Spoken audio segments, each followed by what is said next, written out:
Welcome to the ChairLife podcast with Tom Cuthbert. As a CEO coach and master chair, Tom brings you the insights, strategies, and tools to help you build your chair life, where mission and purpose intersect with a balanced work life. This is the path to leading with impact while living with intention. Let's dive in. Here's your host, Tom Cuthbert. Welcome back to the ChairLife podcast, and today is part 3 of our series about you, your brand, who and how you are, and how others experience you, how you can leverage your unique background, your unique assets, your unique you in ways that attract and retain and build your chair life in your community. So today we're going to talk about this concept of articulating your brand. We're going to touch on your brand attributes and just think about where we've been with that and identifying specifically what those are. Then we're going to talk about how you leverage and use those in lots of different ways. And we've already talked about the way your office looks, the way your business cards look, the way you dress, the way you introduce yourself. We're going to talk about all of those touch points today. I'm going to zoom in on a 20-minute call, which is a key part of member selection process that I use. It aligns with my brand, and I'll tell you how I make it align with my brand and how we leverage that to not only bring the right members into our community, but to select those that may need to be with someone else or somewhere else. So I'll talk about that, and then I'll also answer the old question, what do you do? How do we answer that question in a way that both invites a question and potentially a future conversation? So our core concepts today are going to be built on the Story Brand book and the Coach Builder book, both by Donald Miller. We've referred to those in the previous 2 episodes. And if you've not listened to those, this is going to build on that. So I hope that you will circle back and talk about that. Now, let's think for a minute about some personal brand examples, some people that we know that we believe are brands that are widely known and what those attributes are. So there's 3 that come to mind. Beyonce being one is certainly a well-known celebrity. She is empowered, a powerful woman, a great spokesperson. She's known as being very creative, very authentic. And if you follow her at all, and I can't say that I'm a huge Beyonce fan, but I do respect the brand that she's built and how she has extended that brand beyond music and dance and into acting and into product lines and all those type things. Serena Williams is another one. She's actually been in the news recently, but is somebody that is just known as being resilient and driven. She's a very inspiring athlete and someone that many people look up to. I imagine a lot of young women in particular would look up to Serena Williams as someone that they would want to become like. And so thinking about her backstory and who and how she is today and how she leverages that in the ads that she runs for companies and just who and how she is in the marketplace. And then Richard Branson, certainly known for the Virgin brand, a maverick, adventurous, customer focused, bold vision. I mean, all those things, even the space flight things that he's involved in, he lives out his brand. So all 3 of those people do.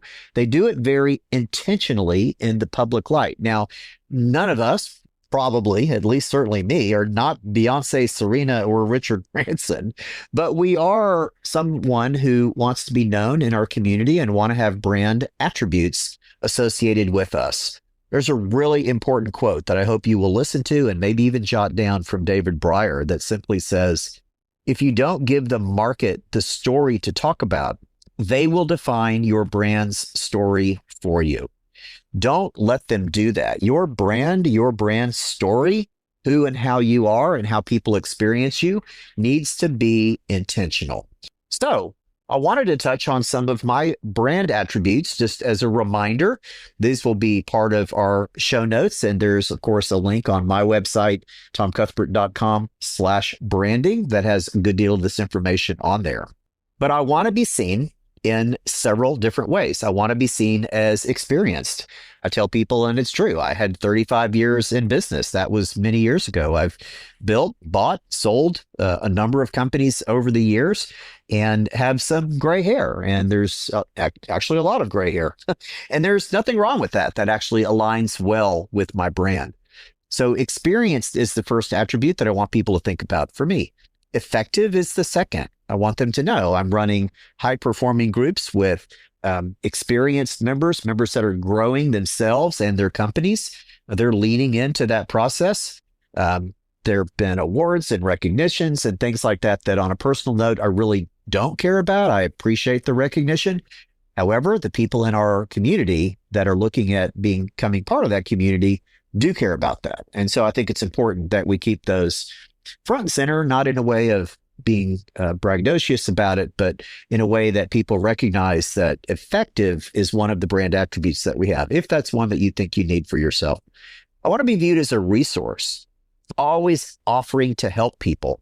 And so the videos that I do, the blogs that I've written, the training that we do, even just reaching out to people, certainly this podcast, align with the brand attribute of being a good resource. For all of us, I believe, as Vistage chairs, being known as a good listener is a brand attribute that we want. So our office environment, the testimonials from others when people describe us as being a good listener, that is really what I want people to experience when they're with me, to be fully focused and present so that they will tell others, Tom is a good listener. He's someone that you can talk to. Authentic is a really key brand attribute for me. That stands out a lot in the marketplace. I don't want to be anything that I'm not, and you should not either be trying to aspire to be something that you're not. But what you should do is knowing your own unique story, your own background, your own experiences, your own education, your own past, and the attributes that you've developed, identifying those, living them out, being a real authentic person that's not perfect, that has made mistakes and learned from those mistakes and kept moving is something that people, I think, admire. I certainly do. And so modeling this for them, being open and honest, talking about the mistakes that we've made and how we've learned from them will help people move forward. I'm family focused. I love my family and kids and grandkids, and my office is filled with pictures of them, but not too much. It's kind of subtle here. I also want to be known as being healthy and have focus on longevity and general wellness.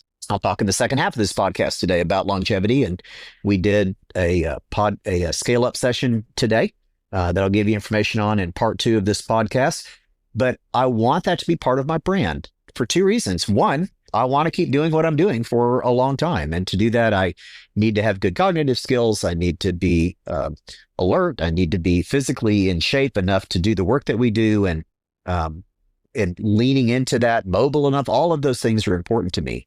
And so that's part 1 is selfish for me, and not only the work that I do, but for my family. I want to see my kids grow up, my grandkids grow up, maybe even my great grandkids grow up. And so that's important. The second reason that's important to me is leaning into modeling that for the CEOs that we're leading.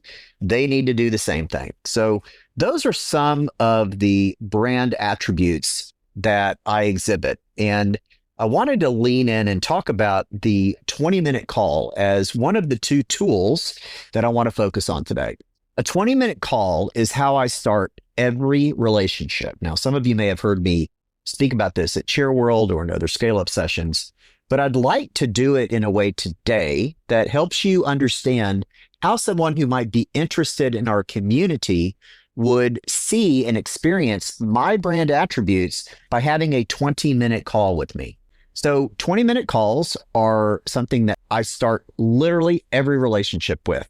And I say it like this. Some people may call me and say, hey, I'd love to take you to lunch or coffee to pick your brain.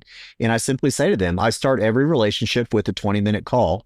And the reason is I respect your time, and I want to make sure that, I could be of service to you. And I would ask that you respect mine. And I found that 20 minutes is a good starting point for us. And so if you're open to that, let's schedule a call, either using my call scheduling link or my EA can coordinate. And we will jump on that call and see if that leads to another conversation or meeting in the future. Very, very rarely do people push back on that. I did have a guy get mad at me years ago and say that was arrogant, but he wasn't going to be an ideal member anyway. And so I wasn't too worried about it. Most people respect it, and they appreciate the fact that one of my brand attributes is to respect other people's time and mine. So when I have a 20-minute call, and most of them are for member candidates, I do it for CEO groups, certainly. And then from there, we move into the member selection process, and also do it with people coming into our key groups. And so here's the way that I start those calls. Bob, nice to meet you. I know we've scheduled 20 minutes today. I want to be respectful of your time. My goals for this call are, number one, to learn about you, your business, where you are and where you want to go, and see if it makes sense to talk more about our community. And secondly, to give you an opportunity to learn about me and my background and answer any questions that you have. Both of those things within this short time are going to go by quickly. And so I ask them, who would you like to start? 90% of the time they say, well, why don't you go first? That is what I want. And I will say, fantastic. Bob, I had a 35-year business career. I built, bought, and sold multiple companies. Our last company was acquired by Google. I've now been a Vistage chair for over 13 years. And I've spent 1,000 hours a year in private closed-door conversations with CEOs just like you. And I help them grow. Our members grow 2 to 3 times faster than the industry average. And today, across our CEO groups and the other level leaders I work with, we have over 150 people in our community. Anything I missed or any questions that you have? Now, that took less than about 30 or 40 seconds, and that's the way that it should be. These 20-minute calls are not about you or me. They are about the person on the other end of the line. So I move through that as quickly as I possibly can. They're going to go to your website. They're going to look you up on LinkedIn. They're going to figure out what your background is. So I'm not interested in digging in more to that. So I say that because it's important for us to move through that part quickly. Now you've got about 18 minutes left. And at this point, you know how to do this part. Bob, tell me about your business. How did you get into this space? What are some of the bigger challenges that you're facing today? Are you today where you thought you would be 3 years ago? How do you know 3 years from now you will be where you want to be then? What are the things that are in the way? And so helping them think about the from here to there framework in a 15 or so minute part of this phone call is exactly what I do with them. Where are you from? How'd you get into the business? Where do you want to go and grow in the future? Where are you now? What are the things that you're working on? How is the business doing? What are the headwinds? What is your team like? And then 2, moving from here to there, that's the work that we do in Vistage. And so I let them talk about that. I take the last 2 or 3 minutes and say, I appreciate the thought. Here's 3 headwind things that I heard you say. You're not uncommon in our community. We hear these all the time. And so it feels like to me, it'd be great to have another conversation. So I'd love to get my EA to work with you and your team to schedule a 1 hour or hour and a half, depending on what we're looking at, in-person meeting, so we can see if the Vistage community is a fit for you. That's it. That's the 20-minute call. And that is a key component of my branding because it is the first interaction that they see with me personally after they've seen my website and all the other branding touch points that are out there. Now, the last part I wanted to touch on today was networking events. How do you leverage your brands in a networking environment? Well, it's very similar in some ways to the 20-minute call. People will come up to you and they will say, hello, Tom, reading my name tag. What do you do? And I will answer that question with a question that invites a question. So I might say, I ask CEOs questions, or I question CEOs' answers. And that question, that statement that I make always invites a question. Well, what does that mean? It's like, well, or they'll say, I've never heard of something like that, which they probably haven't. And I'll say, great, well, let me take a second and just share a little more about that. After 35 years in business, I've become a Vistage master chair. And today I spend over 1,000 hours a year in private closed door conversations with CEOs just like you. And we work in 3 ways. We have confidential group meetings with handpicked high-performing CEOs. Number 2, we have world-class speakers that come in from all around the country to lead us. And 3rd, we have private conversations. And those are usually in my office, sometimes at your office. But these are the things that help move our business forward. And that's Vistage. And so I'm happy to answer more questions about that. But I'm curious, how do you spend your time? And at that point, they will either start asking me more questions about Vistage, in which case I will quickly answer them and try to move them to a 20-minute call after this event so I can move on to the next person.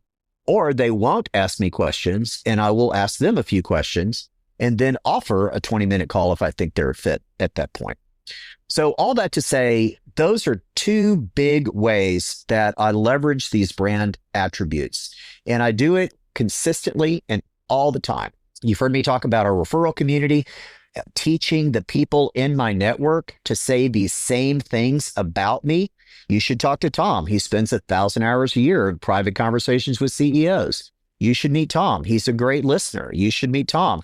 He's really encouraged me and helped me grow my business. When our brand attributes are articulated and repeated by people in our community that those might be looking at our community, you are building your own brand and you're building a referral network.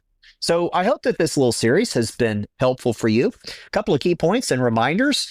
If you've not, read Donald Miller's story brand book. Figure out the hero in the story. Spoiler alert, it's your member.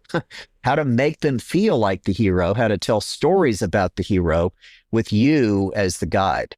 Think about your own proof points in your own brand and your own story and literally write it out. Go back and listen to these first couple of sessions around this. Go back to my scale up session on branding from June 2024. And if there's questions or things that I can help with, don't hesitate to reach out.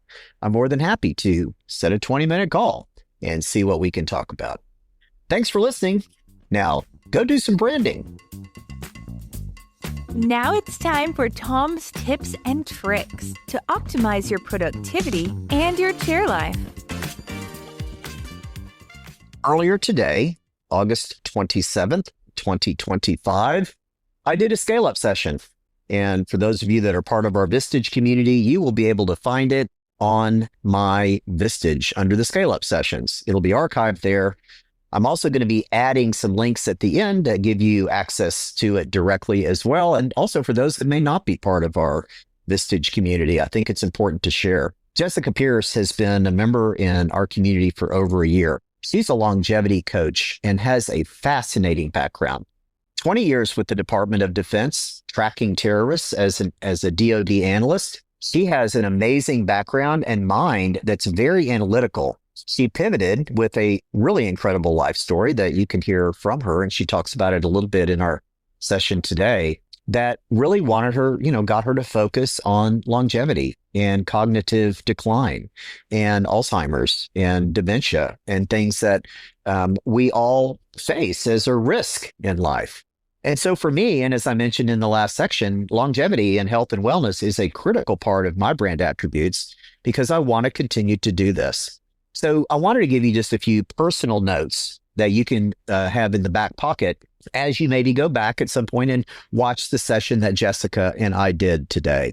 The first thing for you to know is Alzheimer's and chronic diseases are massively bigger issues. They're growing every year over the last 30 years. Really significantly. The industry around it, the longevity industry, has grown from 65 billion last year. It's expected to be shortly over 600 billion. There is a lot of interest in this topic, and Jessica is an absolute expert on this. She talked today about her journey, and we talked about that. But a couple of things to note. More women are affected with dementia and Alzheimer's and cognitive loss than men. She is a Vistage speaker and talks about this a lot. And she gives a lot of very specific and practical things to do that we can do, as I've worked with her over the last year, that I've done, that have helped me with my longevity, my health, and wellness. So I wanted to touch on a few of these things that we talked about today. The first thing that we talked about is just kind of getting a baseline. So Jessica has a self-assessment, an assessment that you rate yourself on sleep and nutrition and cognition. You also think about where am I from a cardiovascular standpoint. And because it's self-rated, it's not going to be perfect, but it does give you a good starting point.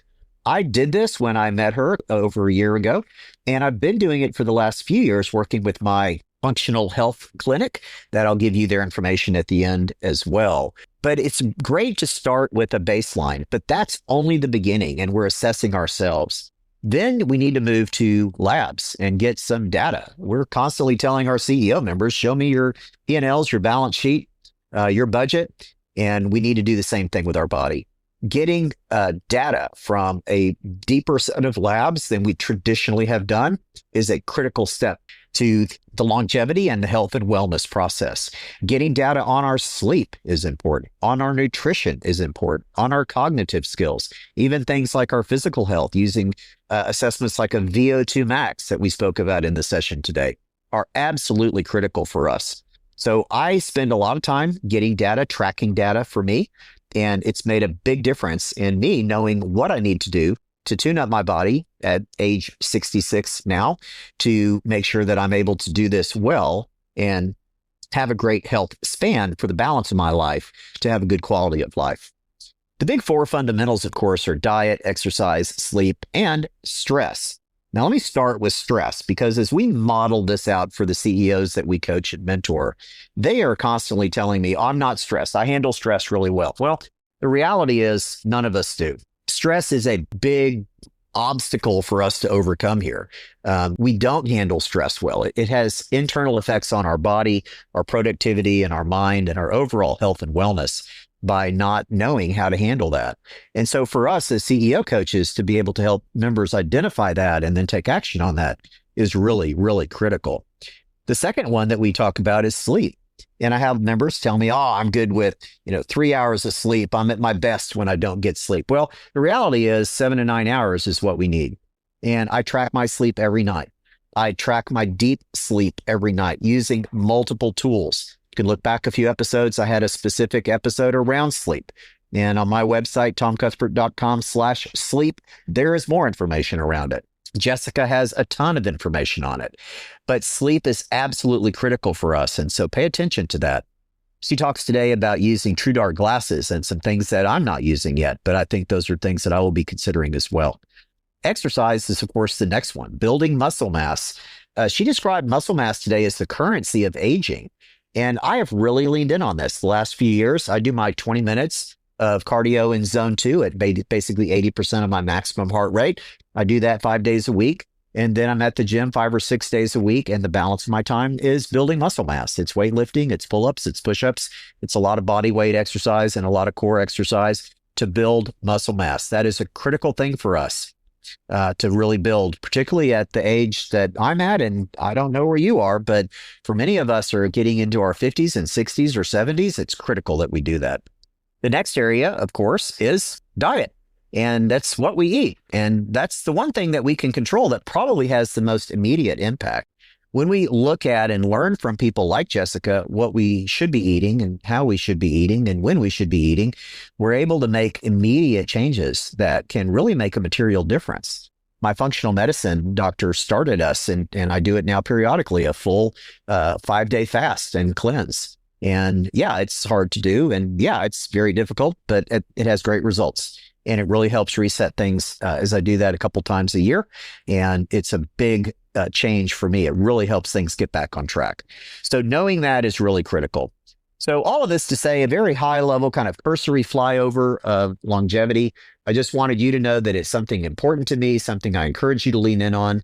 And here are the resources that I promised. The first one is if you go to my website at tomcuthbert.com/longevity, we should, by the time this podcast is posted, have the video of Jessica and me available for you to go through and watch that 60 minutes or so presentation. There also are some links on there around longevity and a link to Jessica's website. Secondly, the Institute of Functional Health is the group that I've been working with here in San Antonio. Dr. Jacob Torres is a Vistage member, actually part of our community, and has become someone that I really admire and trust, and have worked with him for the last few years. Now, if you're in San Antonio or Texas, I recommend maybe you reach out and talk to the Institute of Functional Health. If you're not, maybe ask Jessica for a referral for a functional health group in your area. There are a number of resources on the My Vistage website as well. And of course, Vistage has created partnerships with Canyon Ranch and some other organizations that really help with this. But I just wanted to lean in and let you know this podcast is out there. The session that Jessica and I did today has a ton of information in it. She answers a lot of questions, and she's a great resource. So I really enjoyed doing it. And here is to your health. We'll see you next time on the ChairLife podcast. Thanks for listening to the ChairLife podcast. Remember, You can find more resources at tomcuthbert.com. Please let others know about our podcast by sending them to ChairLifePodcast.com. See you next time on the ChairLife Podcast.